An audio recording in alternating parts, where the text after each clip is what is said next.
Navidad, señora, no es solo esto de las decoraciones ni de las luces, sería una vanidad muy grande si nos refiriéramos a la Navidad solamente como el tema de los regalos y de las luces. Es ayudar, es aportar, es acercarse al que está necesitado. Y eso es lo que precisamente hacen en la Fundación Punto de Encuentro, acercarse a estos adultos mayores que muchos de ellos están quizás careciendo de una mano amiga y de un apoyo emocional. Está con nosotros nuestra querida Patricia, por segunda vez ya con nosotros.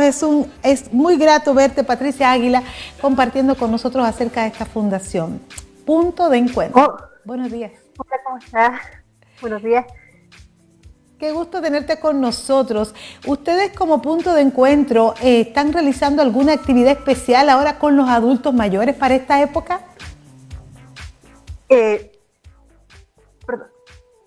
Perdón. Estamos haciendo, mira, más que nada prevención de lo que implica ahora lo que es las fiestas, porque todo el mundo se preocupa de estar en familia, pero también hay que mantener los cuidados y con mayor razón. Exactamente, porque fíjate, ¿hay riesgos especiales asociados a esta época con los adultos mayores?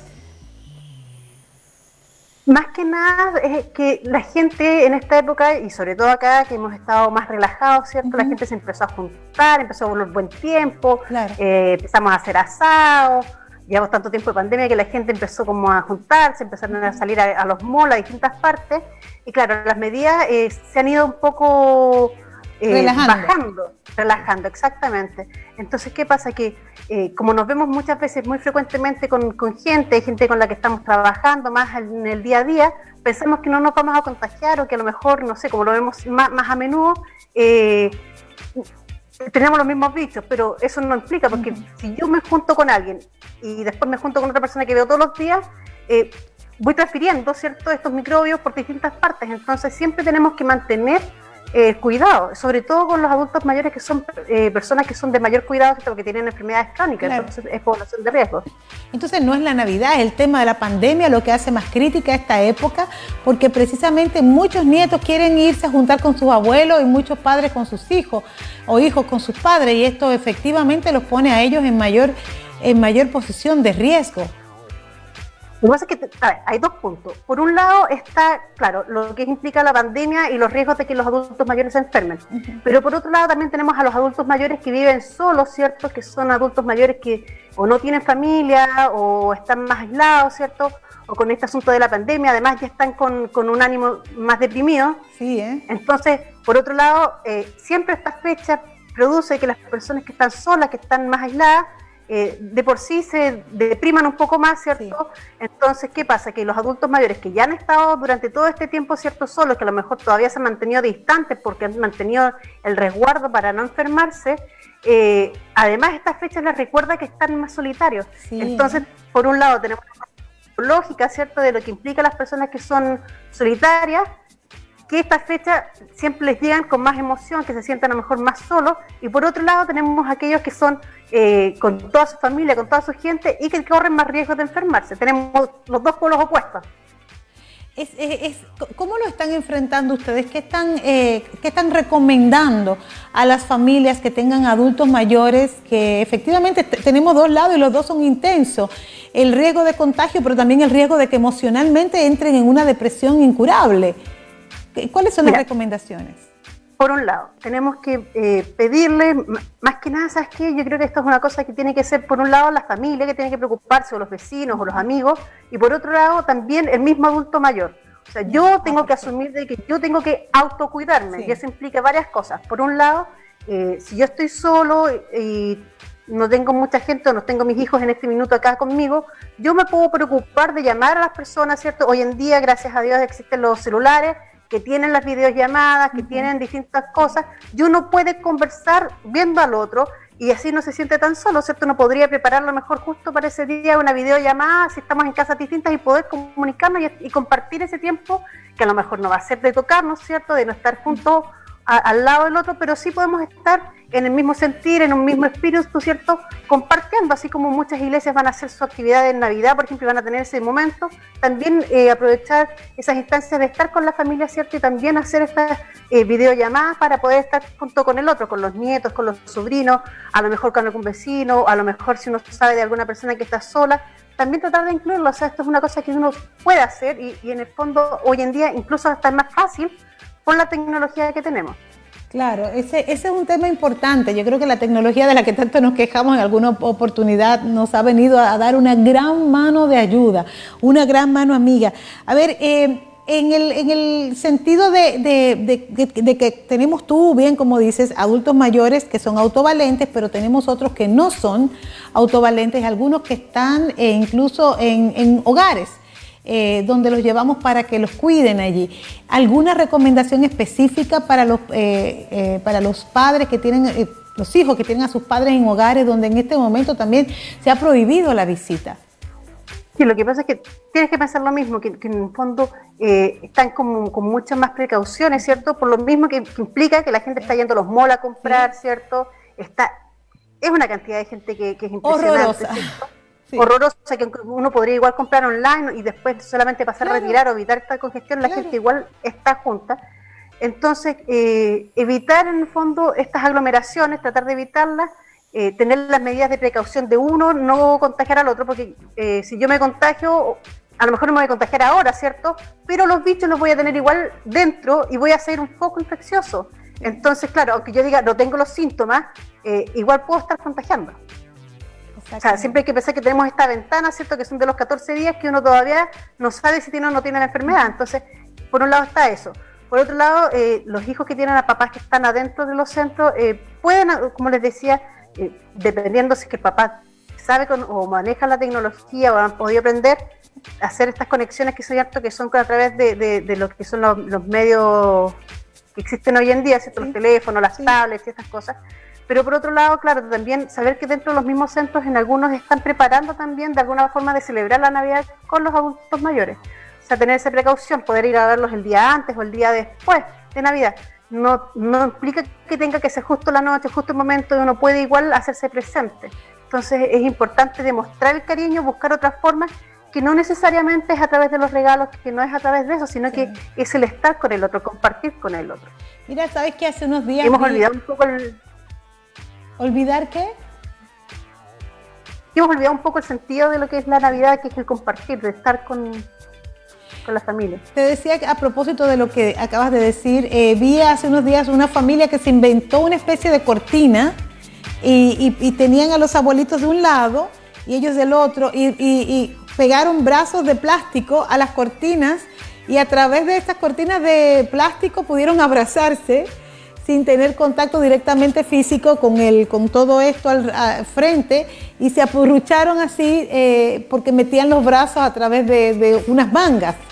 Y lo encontré, me hizo llorar porque encontré que era tanta la necesidad que tenían de este contacto físico, y me imagino que así está todo el mundo. El que pueda o no pueda hacer esto igual siente esta necesidad de afecto. Esto es prácticamente imposible de sustituir. Lo que pasa es que tienes que pensar que el hombre es un ser gregario, o sea, estamos hechos para vivir en comunidad, dentro de grupos, ¿cierto? Y nuestra familia es el núcleo central, que es en el fondo lo que es la familia, la sociedad. Entonces, claro, uno tiene esta necesidad de tocar. De hecho, a mí me pasó en lo personal que yo durante los primeros meses no pude ver a mi mamá vive en Talca, entonces no nos podíamos ver, y cuando la fui a ver, lo primero que hizo fue abrazarme fuerte. Yo me había leído todo lo que existía en internet acerca de cómo abrazar a una persona de tercera edad para no contagiarla.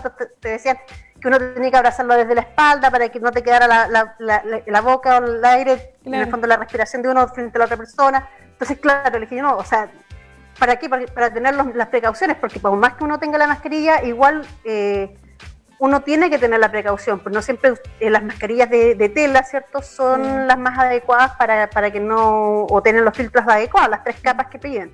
Entonces, claro, ante la precaución mejor tratar de abrazarlos de espalda. Eso no implica que uno no pueda, en el fondo, estar. ¿Para qué el abrazo de frente si uno puede abrazar de otras formas? ¿Te fijas? Dicen que, por ejemplo, los adultos mayores pueden abrazar a los nietos preocupándose si están de espalda y todo, y que la cabeza quede por sobre los niños. para que no le llegue su respiración. Entonces también hay formas que uno puede hacerlo para no tener en el fondo directamente el contagio. Hay también yo creo que una preocupación personal que debe existir, o sea, un autocuidado. Lamentablemente hemos visto que los jóvenes son los que están siendo más transmisores, portadores, pero no son ellos los que están falleciendo, por lo menos masivamente, de COVID-19. Por cada persona joven, entre los 30 y los 40 años que fallece, hay mayor cantidad de adultos mayores que corren el mismo riesgo de fallecer.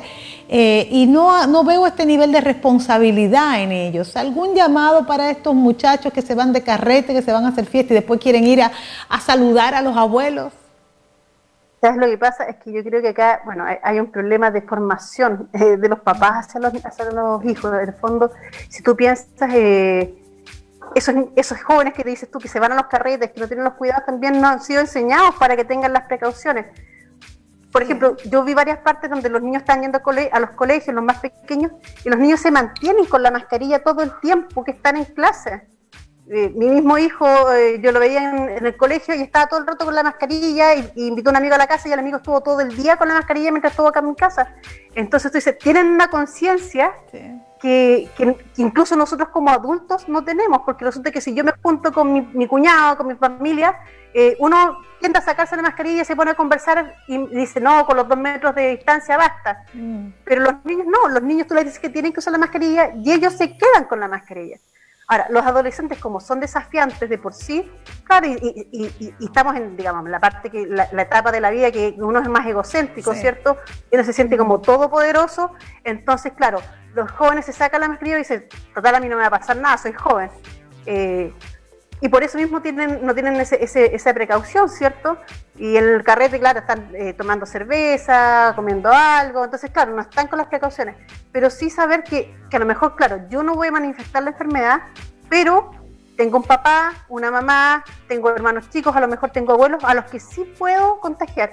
Y uno, por amor a esas personas, por el cariño que uno les tiene, debería preocuparse de cuidarlos.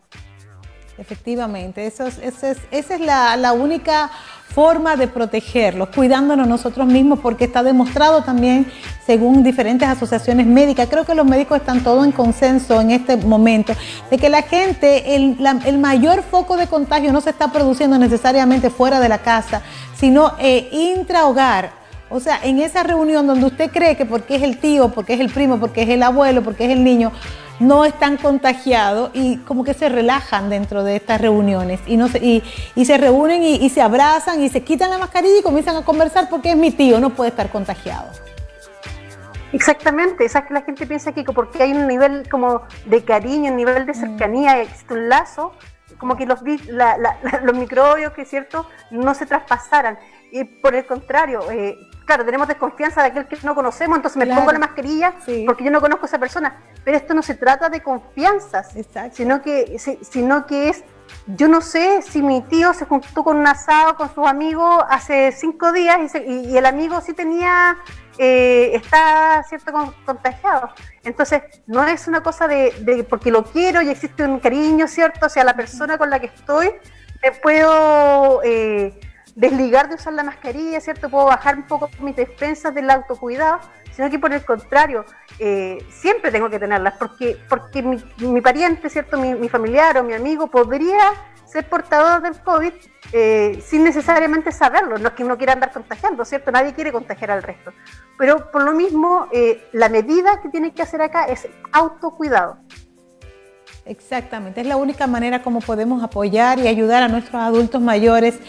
Psicológicamente, entonces, estamos de acuerdo que una llamada, que quizá un obsequio comprado online puede ser algo significativo, o tal vez algo que hagamos en casa y que lo esterilicemos debidamente y se le envíe. ¿Qué opinas tú también? Porque en esta época yo creo que mientras más significativo pueda ser el obsequio que se dé, más va a compensar un poco, no digo totalmente, pero un poco la falta de esta cercanía, de este contacto de piel. ¿Sabes lo que pasa? Yo creo que siempre los regalos que son hechos o que son pensados, que son buscados, para el otro siempre demuestran un cariño. Cuando uno pone atención, ¿cierto? Sí. Y se nota el cuidado que las personas tienen hacia en el fondo uno lo nota, ¿cierto? Sí. Uno nota cuando es algo que comprado así como, ya pasé y compré cualquier cosa que pillé. Claro, ¿cierto? El pijama, no sé. Sí. Pero es distinto cuando uno se da el trabajo de buscar el color que le gusta a la persona, que uno se ha fijado cómo se viste y hace ese regalo, o sabe que le gustan, por ejemplo, no sé, las galletas de Quaker y les prepara galletas de Quaker a los nietos porque sabe que eso a los nietos les gustan, o porque les gustan ciertas cosas, ¿cierto? Esas cosas que son hechas con cariño, que uno sabe que son hechas con amor, ¿cierto? Que han implicado a veces tiempo, que uno sabe que el tiempo hoy en día no es una cosa que uno tenga mucho, ¿cierto? Que es un valor que uno lo trata como de guardar, claro. que hoy en día es un bien escaso. Bien escaso. Entonces, es importante, bien escaso, ¿cierto? Entonces, y cuando uno se da cuenta de que alguien se tomó el tiempo de buscar un regalo, de preparar algo, de hacer algo, ¿cierto? Es toda una cosa que es distinta. Entonces, yo creo que los adultos mayores, sobre todo, reconocen eso y lo valoran a veces mucho más cuando los nietos le hacen un dibujo o un regalo, le preparan una sorpresa especial. Incluso cuando tú te das cuenta en el envoltorio, cuando alguien se da el tiempo de envolver algo, como bien envuelto, con un arte de elaboración, uno queda así como chuta, o sea, hasta de ese detalle se preocupó. Sí. Entonces, yo creo que a veces hay que tomarse el tiempo, sobre todo yo creo que en estos tiempos y con los adultos mayores y con la gente que está más solitaria, uno tiene que tomarse el tiempo y demostrarle y decirle, ¿sabes qué? Demostrarle a través de un hecho, ¿cierto? Que de repente esté presente, un te quiero, que no implica un valor económico, sino que una preocupación hacia el otro. Totalmente de acuerdo. Vamos a darle un fuerte aplauso para despedirla, señores, a Patricia Águila de la Fundación Punto de Encuentro. Ha sido muy agradable compartir contigo porque nos pones en el centro de la importancia de esta época, no de las compras, sino de realmente el amor que debe manifestarse en esos pequeños actos de cuidado. Muchísimas gracias, Patricia. Te deseamos que tengas una feliz Navidad, que lo pases bien y que asimismo junto a los tuyos en la medida de lo que se pueda. Muchas gracias igualmente y gracias por la invitación. Gracias a ti por acceder. Queremos ya casi al finalizar